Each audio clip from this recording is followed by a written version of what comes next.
साथियों नमस्कार, मैं आर.के. अमोल। आज मैं आपसे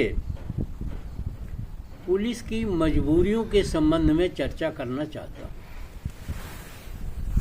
आप जानते होंगे हमारे कई वीडियोज आए जिनमें हमने पुलिस के अत्याचार, पुलिस की असलियत, पुलिस के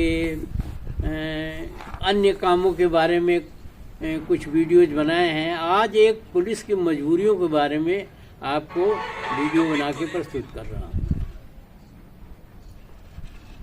एक दरोगा जी थे, अब उनका नाम और जगह तो मैं नहीं बता पाऊँगा आपको, लेकिन एक दरोगा जी थे।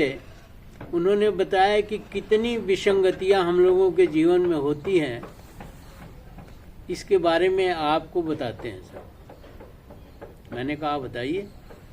उन्होंने बताया, मैं एसपी से मिलने गया। अभी मैं एसपी को सैल्यूट किया ही था कि वो उठ के खड़े हो गए और बिगड़ गए।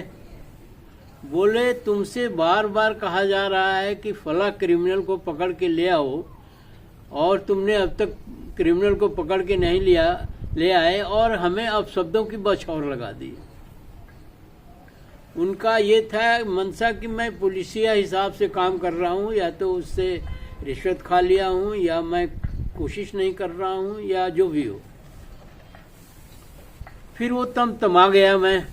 मुझे भी उनके शब्द बहुत गहरे तक अंदर घुस गए, और मैं तमा गया, और मैं बाहर निकल करके फिर आ गया। और मैं गया, और उस क्रिमिनल के यहाँ मैं कई बार जा चुका था, लेकिन वो फरार मिलता था। मैं उस दिन सुबह सुबह पहुंचा, और उस दिन भी वो फरार था।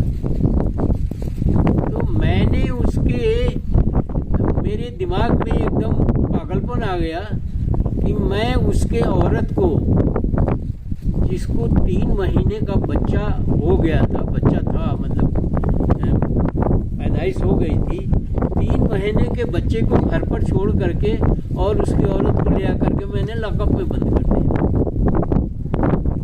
लॉकअप में बंद करते ही पूरा थाना हमारे खिलाफ हो गया कि ये क्या कर रहे हैं आप। और मैं घर गया तो मेरी पत्नी ने इतना मुझे झकझोरा,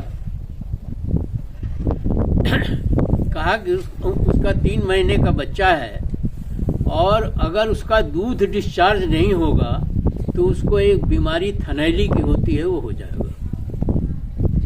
तो तुम घोर अत्याचार कर रहे हो, पाप कर रहे हो, और बहुत निकृष्ट काम है। थाना तो अगेंस्ट था ही, पब्लिक भी अगेंस्ट थी, और मेरे परिवार भी अगेंस्ट था। फिर भी मैंने कहा कि जो अपमान मैंने झेला है एसपी से, उसके लिए मुझे थाने में इसको रखना बहुत ज़रूरी है। अब मैं और ज़्यादा अपमान इस नौकरी में नहीं झेल सकता। सुबह सुबह जो है उसका फार्मूला कारगर हो गया, और सुबह सुबह वो क्रिमिनल थाने में हाजिर हो गया।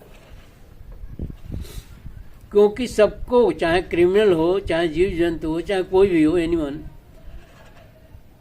उसको अपने परिवार का मोह तो रहता है, उसको अपने परिवार की चिंता तो रहती है।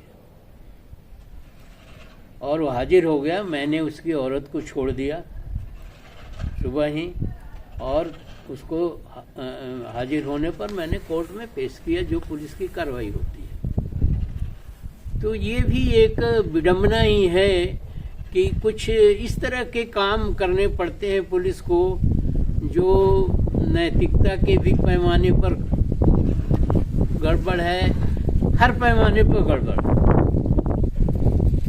और ये केवल एंड केवल नौकरी की मजबूरी है।